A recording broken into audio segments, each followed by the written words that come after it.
कथेचं शीर्षक आहे फॅन्टॅस्टिक. लेखक रत्नाकर मतकरी. ऐकूया. फॅन्टॅस्टिक. यार, आपण एक third class screenplay right आहोत. तुमच्या भाषेमध्ये पटकथा लेखक, फिल्मवाल्यांच्या भाषेत रायटर, सस्पेन्सवालं पिक्चर लिहिणं म्हणजे आपला एकदम बाय हात का खेळ. त्यात काय आहे, मुळात आपलं डोकं वाईट नाही, सवयीने काहीतरी सुचतंच. शिवाय इंग्लिश कादंबऱ्यांचं वाचन जबरदस्त. कधी त्यातलीच एखादी गोष्ट इकडून तिकडून बदलून खपवायची. बदल देखील स्वतःचे करायला नकोत. त्यासाठी प्रोड्युसरपासून सेकंड हिरोईनपर्यंत प्रत्येकजण आपापले वार करून मूळ स्टोरीचा खिमा करायला टपलेलाच असतो. आणि काय सांगू दोस्त, एखाद्या वेळेला हा खिमा जुबिली देखील करून जातो. पिक्चर हिट गेलं की रायटरचा भाव वधारतो, नवी कॉन्ट्रॅक्ट्स मिळतात, पैसा मिळून जातो. तकदीर की बात है. तर असे आपण third class writer. Third class आहोत म्हणून आज इंडस्ट्रीत टिकून आहोत. फर्स्ट क्लास कलावंत असतो ना तर फुटपाथवर पडलो असतो. मस्करी नाही आहे. मस्करी नाही. माझ्या ओळखीचे आहेत असले 4-2 मस्त कलंदर, आर्टिस्ट ग्रेट आहे. आपण त्यांना मानतो, पण साला इंडस्ट्री भिक्कार आहे. या कलावंतांना आपण पाव उसळीला पैसा दिला आहे आणि त्यांनी सांगितलेल्या आयडियाज स्वतःच्या म्हणून खपवल्या आहेत. इसको कहते है दुनिया. कधी कधी वाटतं की पाव उसळीला महाग व्हावं, पण तसं दर लावून लिहिता यावं. मगर ही तर भैया एकेकाच्या किस्मत की बात आहे. चलता है. आपल्या जीवनात नशिबात बंगला गाडी होती, दद नव्हती असं म्हणतो आणि सोडून देतो झालं. आपण काहीच मनाला लावून घेत नाही. भाई, मनाला काही लावून घेऊन कोणी फिल्म इंडस्ट्रीत आजपर्यंत टिकलाय? टिकलाय का? पण राणीला ना एवढीसुद्धा अक्कल नाही आहे. 1000 वेळेला समजावून पाहिलं पण मानतच नाही. वेरी माझ्यावर आशिक आहे. जीव तोडून मोहब्बत करते. मलाही ते आवडते, नाही असं नाही. अभयजीच्या खूबसूरतीवर आणि लाजवाब ॲक्टिंगवर लाखो पब्लिक फिदा आहे. ती काय आपल्याला नको असेल? पण दिल की बात करायची ती देखील भेजा सांभाळून. येता जाता जमेल तेवढा चान्स आपण घेतो, पण पागलपणा करत नाही. पागलपणा नाही करत, कारण राणीच्या बाबतीतला पागलपणा भलताच महाग पडेल. अहो, का म्हणून काय विचारता? गोष्ट जगजाहीर आहे. राणीच्या बाबतीत खुद्द आमचे प्रोड्युसर नंदलालजी पागल आहेत. नंदलालजी, आम्ही त्यांना नुसतं लालजी म्हणतो. म्हणजे राजा माणूस. त्यानेच मला इंडस्ट्रीत आणलं, टिकवलं, मोठं केलं, वेळ प्रसंगी पैशांची मदत केली. माणूस इंडस्ट्रीत पक्का पाय रोवून 2 स्टुडिओ मालकीचे, डिस्ट्रीब्युशन स्वतःचं, सस्पेन्स पिक्चर्सचा राजा समजला जातो. आणि असला हा मजबूत धंदेवाला मरतो कुणासाठी? कुणासाठी? तर त्या 1.5 दमडीच्या राणीसाठी. साला इश्काचा लफडा अजब आहे. आता तिला पण इंडस्ट्रीत काही कमी भाव नाही आहे, पण आला तो कुणामुळे? तिला पुढे आणलं ते कोणी? काय राव, कमाल करताय. लालजीनं, आणखीन कोणी? आता तुम्हीच बघा. लालजीच्या पोरींची काही कमी आहे का? त्यानं नुसती चुटकी वाजवली तर राणीसारख्या 100 पोरी धावत येतील. पण हा माणूस राणीशिवाय कुणाकडे बघणार नाही. बाय स्वे. आणि ती म्हणजे जरा त्याची नजर इकडची तिकडे झाली की धावत येऊन पडलीस माझ्या गळ्यात. क्या बोलेगा. दिल का मामला हा असाच आढाटेढा. आता आपण काहीच मनावर घेत नाही, पण लालजीसारख्या माणसाच्या बाबतीत अशी फांदेबाजी करायची म्हणजे कसंच वाटतं. मी त्याचा पगारी नोकर, पण माझ्यावर त्याचा इतका जीव. माझी कंपनी असल्याशिवाय पिणार नाही म्हणतो. पितो चिकादा एकटाच, पण निदान असं म्हणतो तरी. माणूस बाकी दिलवाला, शिवाय डोकेबाज, धंदा बरोबर कळणारा. तुमचं त्या 8 बीटचं लफडं त्याला कळत नाही, पण त्याचं सस्पेन्स पिक्चर हिट गेल्याशिवाय राहत नाही. रूपाने ओबडधोबड, जिभेचा सैल, अंगाने जिथे तिथे सुटलेला असा हा माणूस कुठल्याच बाबतीमध्ये हळवा नाही. सेंटिमेंटल नाही, फक्त एक मजबुरी सोडून, राणी. आणि तिनं तरी त्याच्यापेक्षा माझ्यात असं काय जास्त पाहिलं? खूबसूरती, जवानी. चिकण्या हिरोंना इंडस्ट्रीत वाण नाही, आणि जवानी, साला आपली जवानी राणी म्हणेल तेव्हा तिच्या सेवेला रुजू आहेच. आपलं एवढंच म्हणणं आहे की तिने फक्त जरा अक्कल हुशारीने वागावं, लालजीची तब्येत सांभाळावी. नाही तर उद्या मी फुटपाथवर आणि तिचं काय होईल ते सांगता येणार नाही. हेच मी तिला सांगत होतो त्या दिवशी. आम्ही दोघं हॉटेल सनसेटच्या गच्चीवर बसलो होतो. माझ्या हातात व्हिस्कीचा ग्लास होता आणि राणी लाडात येऊन माझ्या मांडीवर बोटाने डिझाईन काढत होते.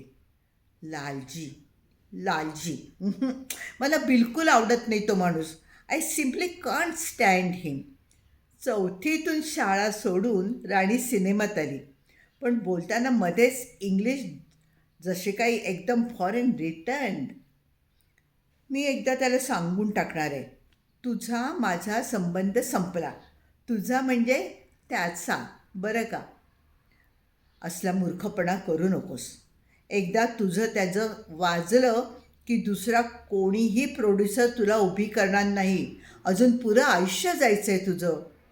मग काय, मी मनाविरुद्ध त्याचे सगळे प्रेमाचे चाळे खपवून घेऊ आणि तुझ्यासाठी माझा जीव तडफडत असताना?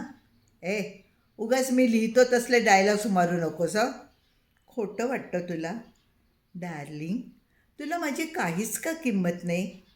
राणी खोटं रडू लागली. रडताना राणी फार सुंदर दिसते, विशेषतः खोटं रडताना. मी तिला थोडा वेळ तसंच पुंदू दिलं आणि शांतपणे पीत राहिलो. आपल्या रडण्याचा माझ्यावर काहीच परिणाम होत नाही असं पाहून ती रडायची थांबली आणि आपल्या लो कट ब्लाऊजवरून पदर सावरत म्हणाली, काय बघतोयस? चल, चावट कुठला. तिचं लाजणं पाहिलं आणि ठरवलं, भाई एकदा सोक्ष लावून टाकायचा.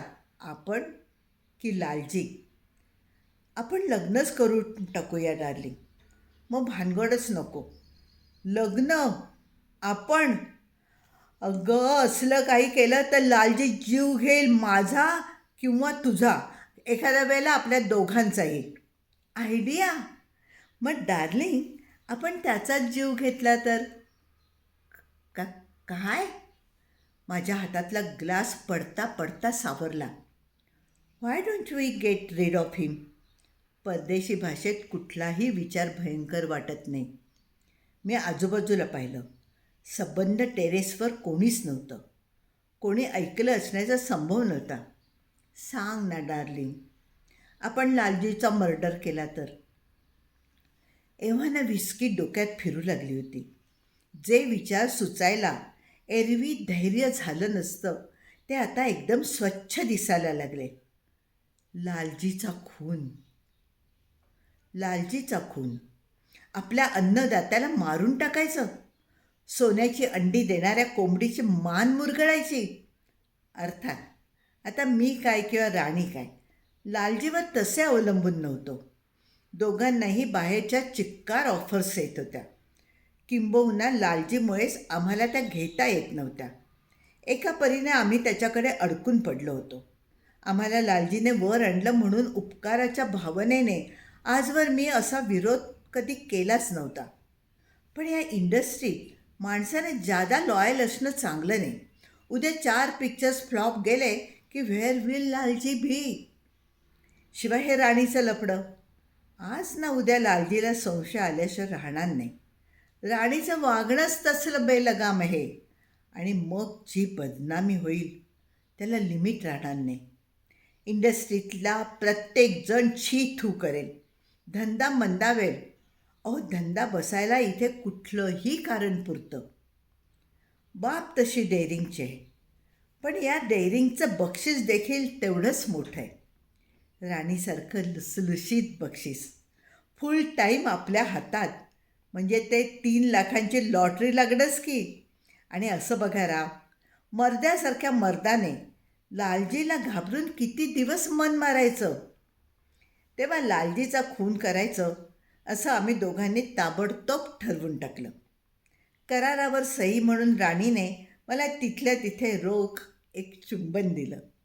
बट हाऊ, खून कसा करायचा? माझ्यासारख्या सस्पेन्स स्टोरीज लिहिणाऱ्यानं सस्पेन्स किंग लालजीचा खून करायचा तर असा तसा फालतू चालणार नाही. दोघांच्याही स्टँडर्डला शोभेचा हवा. काय हवा की नाही? हां तेव्हा आयडिया एकदम ग्रेट असायला हवी.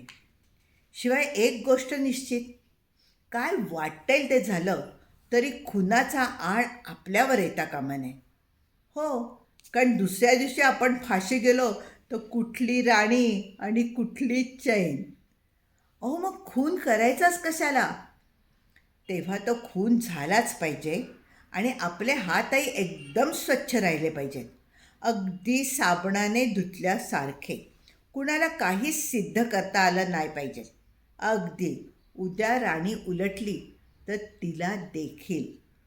म्हणजे खून करूनही आपण निर्दोष राहिलं पाहिजे. थोडक्यात खून करायचा आणि करायचा नाहीही. हे कसं जमायचं? अहो, यालाच तर डोकं लागतं. आणि आमच्या खांद्यावर जे आहे हे तुम्हाला कबूल करायलाच हवं. तेव्हा मी या क्षणीच खून मोहिमेला लागलो. डोक्यात व्हिस्की तेज असतानाच लालजीची कसून माहिती काढली राणीकडून. औरत की जात, बोलायला सुरुवात केली की थांबते थोडीच. मला माहीत असलेल्या नसलेल्या अगणित गोष्टी तिने सांगितल्या. त्यातही मला माहीत असलेली पण आत्ता लक्षात नसलेली एक गोष्ट म्हणजे लालजीला हार्ट ट्रबल आहे. 2 वर्षांपूर्वी एकदा एक अटॅक देखील येऊन गेलेला आहे. कट. आमच्या स्क्रीन प्लेच्या टेक्निकप्रमाणे हॉटेल सनसेटमधला मी आणि राणी यांच्यातला प्रसंग इथेच कट. त्यानंतर एकदम राणीच्या फ्लॅटवरचा प्रसंग. आम्ही तिथेच पीत बसलो होतो, मी, लालजी आणि राणी. वेळ संध्याकाळची होती. हॉलमधली 2 झुंबरं नुकतीच लावलेली होती. दुसऱ्या दिवशी ख्रिसमस होता, म्हणून राणीकडचे सगळे ख्रिश्चन नोकरचाकर संध्याकाळपासून रजेवर गेले होते. एक गुजराती मेड होती, ती रात्री घरी परत जायची. तेव्हा घरी आत्ता आम्ही तिघेच होतो. राणीला एकटं राहण्याची सवय होती. कधीकधी तर मी किंवा लालजी आलो असताना ती कुछ न कुछ सबब सांगून नोकर मंडळींना स्वतःच घराबाहेर काढत असे. बराच वेळ आम्ही मजेत पीत बसलो होतो. राणी नखरे करत पीत होती. नको नको म्हणायची, पण अस्सल बेवडेबाज औरत. माझ्या खालोखाल तिचं लिकरवर प्रेम. लालजी तर काय, त्याला कोणी स्कॉचचा हौद बांधून दिला असता ना तर तो त्यात रात्रंदिवस माशासारखा पोहत राहिला असता. मी म्हणजे काय राव, आपल्याला तशी घ्यायला आवडते, पण तमाशा होणार नाही इतपत असं. शिवाय राणीबरोबर असताना कमी पितो, कारण 2 नशा एकत्र वाईटच, हो ना. Never mix your drinks. तेव्हा एकूण प्रोग्रॅम मजेत चालला होता. लालजी मोठमोठ्याने बडबडत पीत होता, मध्येच राणीच्या कमरेला विळखा घालीत होता आणि ती अंग चोरून घेत होती. साला, अपना लेटेस्ट पिक्चर एकदम सेन्सेशनल हो जाएगा, लालजी उत्साहाने सांगत होता. असला सस्पेन्स, एकदम ब्रेथ टेकिंग. आपण खुश आहोत साला रायटर तुझ्या स्टोरीवर. मी लवून आदाब अर्ज केला. असले सगळे नखरे आता मला जमायला लागलेत आणि म्हटलं, पण लालजी, या पिक्चरची प्री पब्लिसिटी पण तशीच सेन्सेशनल झाली पाहिजे. Right right. लालजी किंचाळून माझ्या मांडीवर थाप मारत म्हणाला, you are perfectly right. Publicity sensational पाहिजे. काय करूया? काय करूया? काय करणार? नेहमीसारखे माझे नुसत्या ब्रामधले प्रोमोज देणार असाल. राणी मुद्दामच त्याला चिडवल्यासारखं बोलली. राणीची एक वाईट सवय आहे. एक पेग घेतला की ती एकदम उर्मटपणा करायला लागते. वेळ पडली तर ब्राशिवाय देखील देऊ, थोडा दुखावून लालजी म्हणाला. पण तेवढ्याने पुरेसं सेन्सेशन होणार नाही. काहीतरी स्टंट करायला हवा. सस्पेन्स पिक्चर आहे, सो सम प्रॅक्टिकल स्टंट. अजून कोणीही केला नसेल असा. What do you mean? I mean what I say. Lalji ओरडला. नव्या कल्पनेने आणि पोटात गेलेल्या विस्कीने त्याचा चेहरा उजळला होता. अरे, नुसती पब्लिसिटी तर काय कोणी करेल. आपण प्रॅक्टिकल स्टंट करून दाखवायला पाहिजे. To promote the film some actual crime. Actual crime? मी राणीकडे चमकून पाहिलं. ती मजेत हसत होती. म्हणजे म्हणजे रिअल क्राईम नाही, पण क्राईमचा effect. Some stunt, some fun. Not exactly a crime, but death, accident, anything will do. Only it should be sensational. आणि याच वेळेला एक वाईट गोष्ट झाली. राणी माझ्याकडे पाहून डोळे मिचकवताना लालजीला दिसली आणि कसा कुणास ठाऊक त्याचा एकदम तोल गेला. कदाचित पूर्वीपासून जो संशय त्याच्या मनात धुमसत होता तोच आज थोडीफार नशा चढल्यामुळे त्याच्या तोंडातून बाहेर पडला असावा. तो राणीविषयी आणि माझ्याविषयी काय वाटेल ते बोलू लागला. मी त्याचं बोलणं थट्टेवारी नेण्याचा प्रयत्न केला, पण राणी ती मात्र त्याला चिडवतच राहिली. झालं. दोघांची शब्दाशब्दी वाढतच गेली. मी दोघांनाही आवडण्याचा प्रयत्न करू लागलो, पण दोघांनाही पूर्ण नशा चढली होती. घरात कुणी नव्हतं म्हणून बरं, नाहीतर लालजीच्या त्या आरडाओरड्याने सगळे जमा झाले असते. यार, मी तरी लालजीला कधीच इतका चिडलेला पाहिला नव्हता. असं वाटत होतं की कुठल्याही क्षणी राग असह्य होऊन याचं काळीच फुटून जाईल. पण राणी, ती थांबायला तयार नव्हती. त्याच्याविषयीचा तिचा सारा तिरस्कार आज उफाळून आला होता. इतके दिवस मोठ्या प्रयत्नाने लपवलेलं सारं विष ती आज ओकून टाकत होती. तिचा नेहमीचा सुंदर चेहरा संतापाने विद्रूप दिसायला लागला होता. मग म्हणायचं आहे काय तुला? I love him. I love our writer Babu. सिनेमातल्या खलनायिकेसारखं हसत ती म्हणाली. आणि एवढं बोलून न थांबता तिने त्याच्या समोरच माझ्या गळ्यात हात घातले. माझा एक सणसणीत किस घेतला. This was too much. आजवर लालजीला कुणीच इतकं हलकेपणाने वागवलं नव्हतं. त्याच्या तोंडावर त्याचा असा अपमान केलेला नव्हता. आणि आज तो कुणी करावा? राणीसारख्या त्याच्या जीवाच्या कलेजाने. अरे, मग जगात राहिलंच काय? लालजी संतापाने थरथरायला लागला. आता कुठल्याही क्षणी त्याच्या हृदयात कळ येऊन ते थांबेल असं वाटायला लागलं. यू बीच, आजवर तुझ्यासाठी इतकं केलं आणि तू मला हे ऐकवतेस? त्यानंतर त्यानं घाणेरड्या शिव्यांची एक लांब लचक लाखोली वाहिली. राणी पुन्हा एकदा अंगात आल्यासारखं हसली. आणि मग ते घडलं. मी ज्याची वाट पाहत होतो ते नव्हे, पण तितकंच त्याहूनही भयंकर. लालजीने राणीच्या अंगावर झेप घेतली आणि तिचा गळा दाबला. त्याला आवरायला मला वेळच मिळाला नाही. राणीचं शरीर एखाद्या कपड्यांच्या ढिगाऱ्यासारखं खाली कोसळलं. लालजीने खुर्चीत अंग टाकलं. त्याचा आवेश संपला. संताप झपाट्याने ओसरायला लागला. मी पुढे होऊन राणीच्या अंगाला हात लावून पाहिला. ते थंडगार पडलं होतं. मला काही बोलावंच लागलं नाही. माझ्या चेहऱ्यावरूनच लालजी समजायचं ते समजला. I killed her. तो मुसमुसत म्हणाला, मैंने मैंने अपने हाथों से. त्याची व्हिस्की पार उतरली होती. मी त्याच्या पाठीवर थोपटल्यासारखं केलं. या संकटात मी त्याला एकटं सोडणार नव्हतो. साला, मग इन्सानियत ती काय राहिली.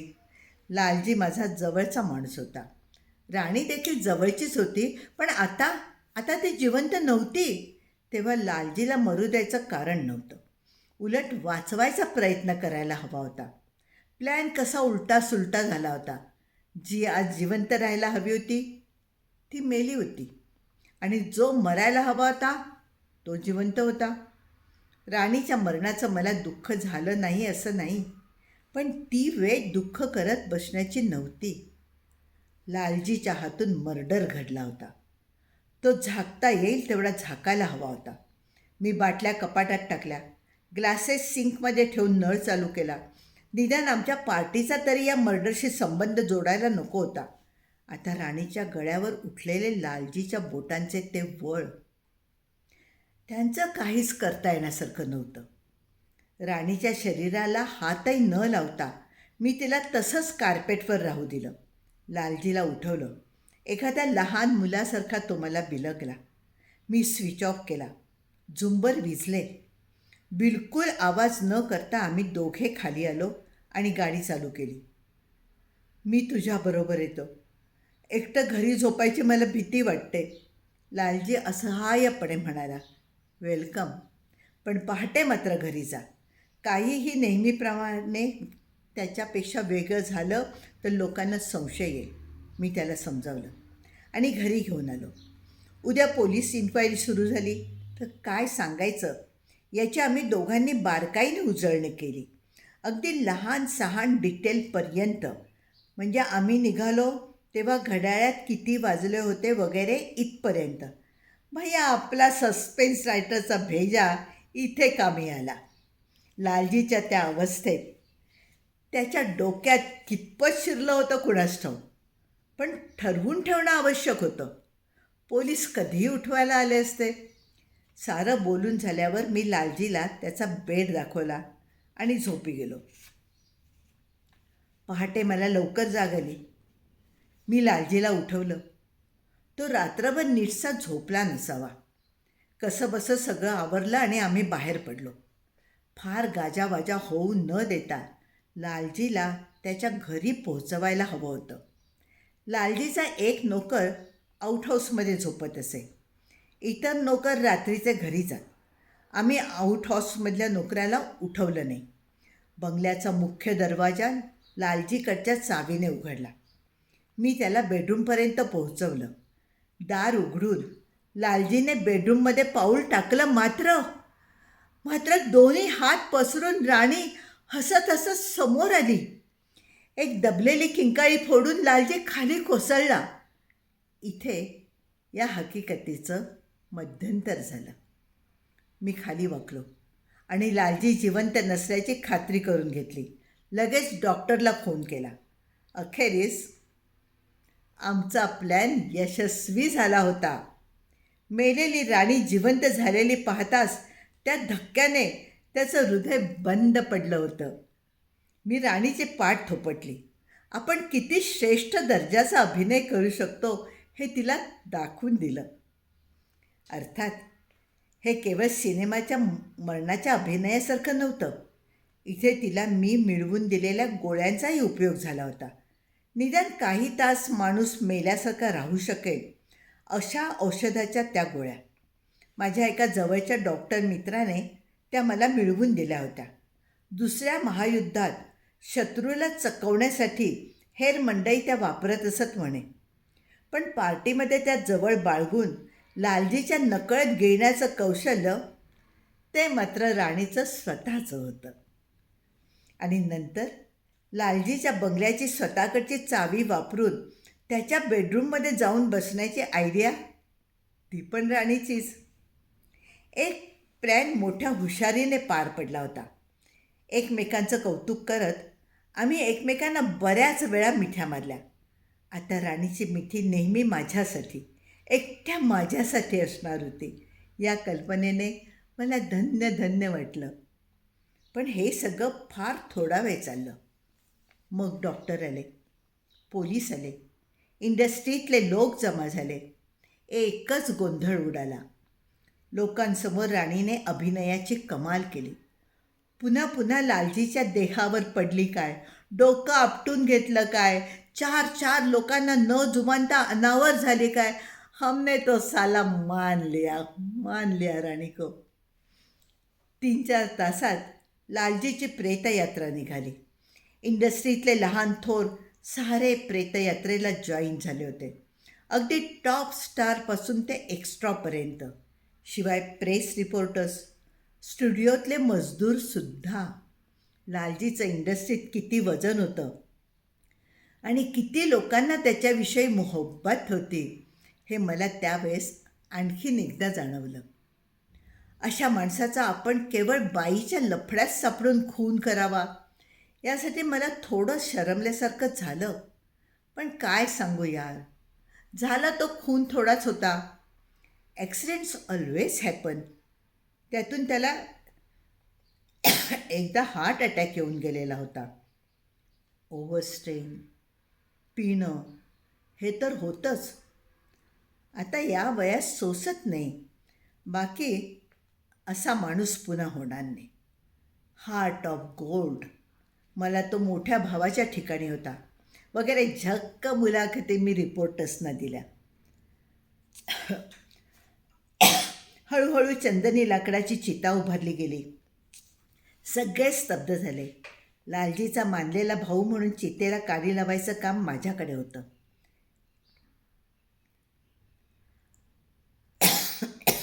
मी काडी पेटवली आणि आता ती सरणाला लावणार. एवढ्यात लालजी सरणावरून उठून बसला. डोळे चोळीत चोळीत त्याने आपल्या भरदार आवाजात घोषणा करायला सुरुवात केली. भाइयों और बहनों, अपनी आने वाली सस्पेंस फिल्म इसी सब्जेक्ट पर है. एक आदमी जो मर जाता है वो मरने के बाद भी जिंदा होकर. पण त्याची घोषणा ऐकायला कुणीच जागेवर नव्हतं. जो तो मिळेल त्या दिशेला पळत सुटला होता. जमावाची क्षणात पांगापांग झाली.